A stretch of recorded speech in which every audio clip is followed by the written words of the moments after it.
Buenas tardes. Hoy les vamos a hablar sobre el poder y la conformación de la Iglesia en la Nueva España, que es una de las instituciones más influyentes durante la época colonial. El poder de la Iglesia. Desde la llegada de los españoles, la Iglesia Católica se convirtió en la institución más poderosa después de la corona española.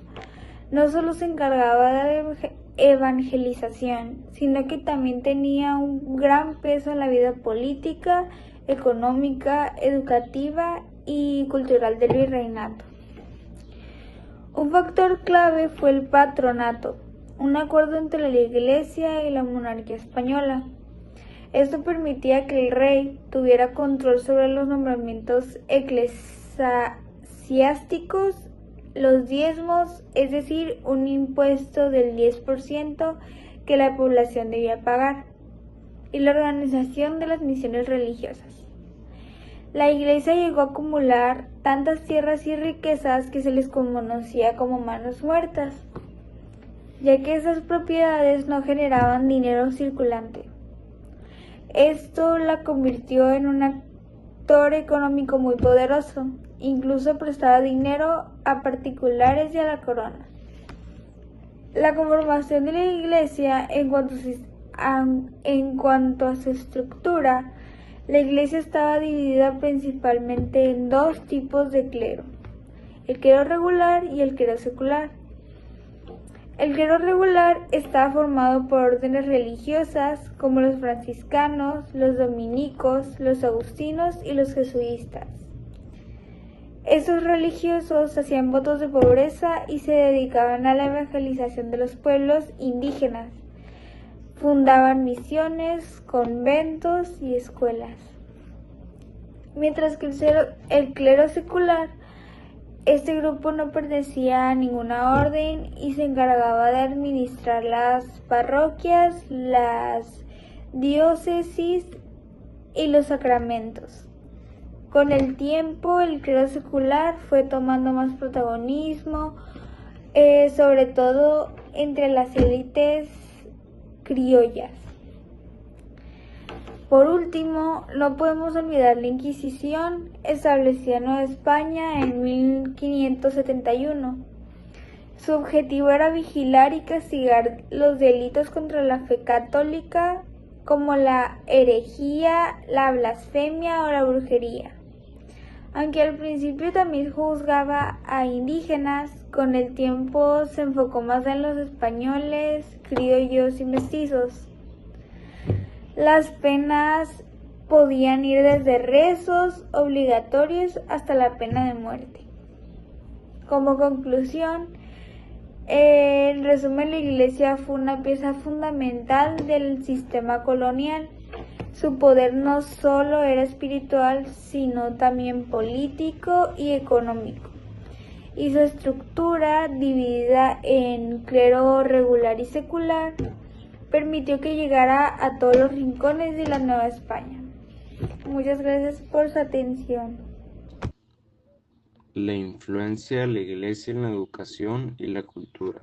Durante la época colonial, la Iglesia Católica jugó un papel fundamental en la educación y la cultura de Nueva España.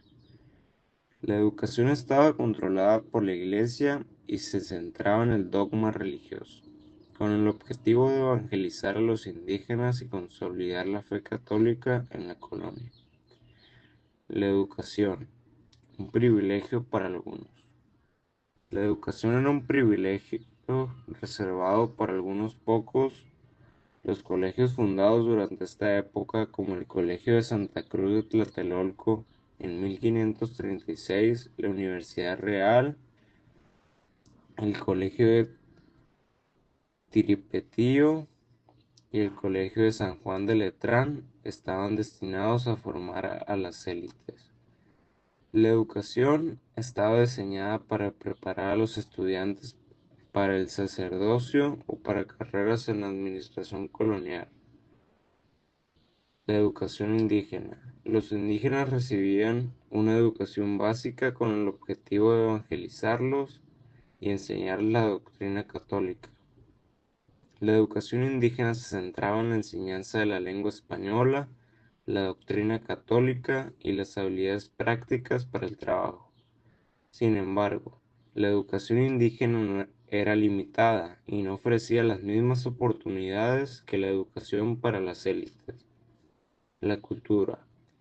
La cultura en la época era una fusión de tradiciones indígenas y europeas. La religión católica se convirtió en el centro de identidad de la novohispana, unificando lenguas y costumbres. La Iglesia jugó un papel importante en la promoción de la cultura, a través de la construcción de templos, conventos y hospitales, y la creación de obras de arte religioso. Grandes figuras. La época colonial produjo grandes figuras. La época colonial produjo grandes figuras en la literatura y el arte. Sor Juana Inés de la Cruz, una de las más importantes figuras literarias de la época, escribió obras que reflejaban la complejidad de la sociedad colonial.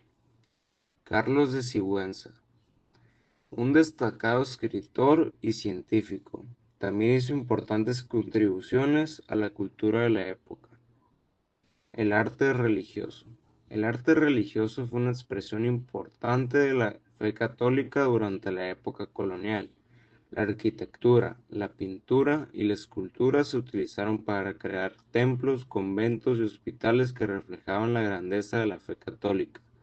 La música también jugó un papel importante, ya que se utilizó para atraer a los indígenas al cristianismo, incorporando elementos de sus danzas y ritmos anteriores. Conclusión.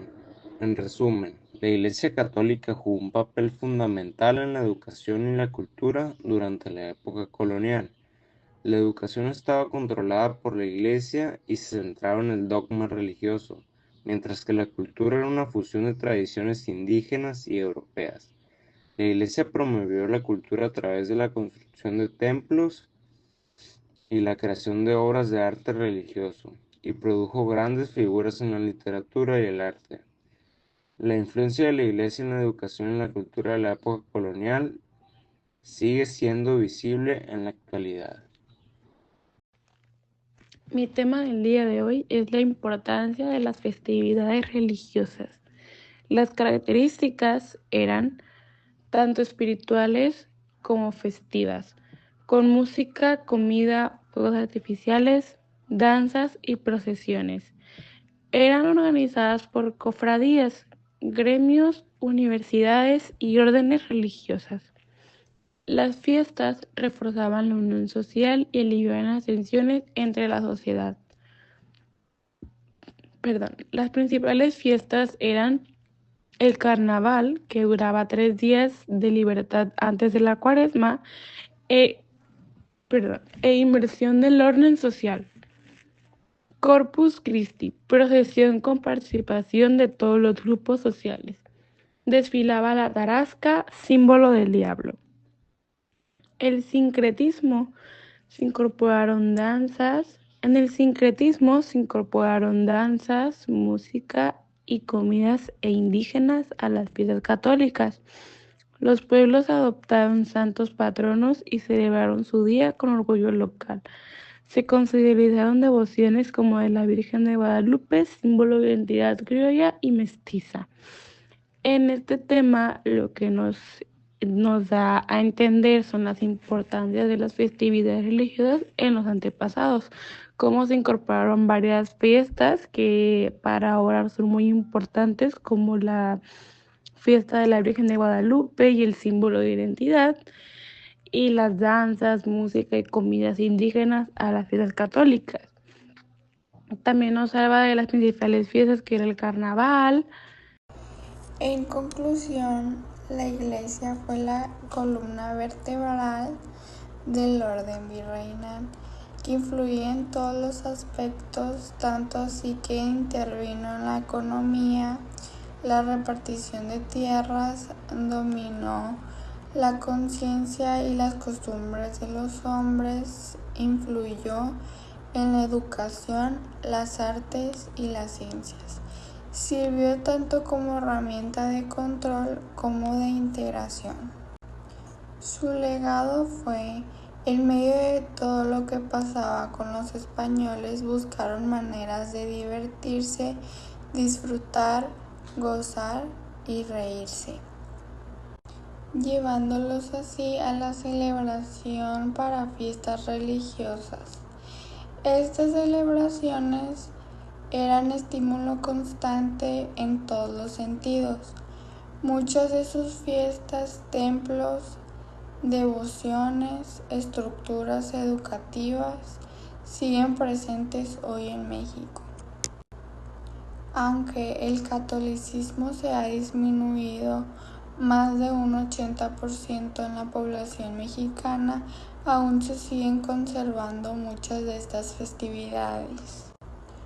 Algunas de las que se siguen celebrando es el Día de la Candelaria, la Santa Cruz, a Todos los Santos, Navidad, Semana Santa y la Resurrección, entre otras.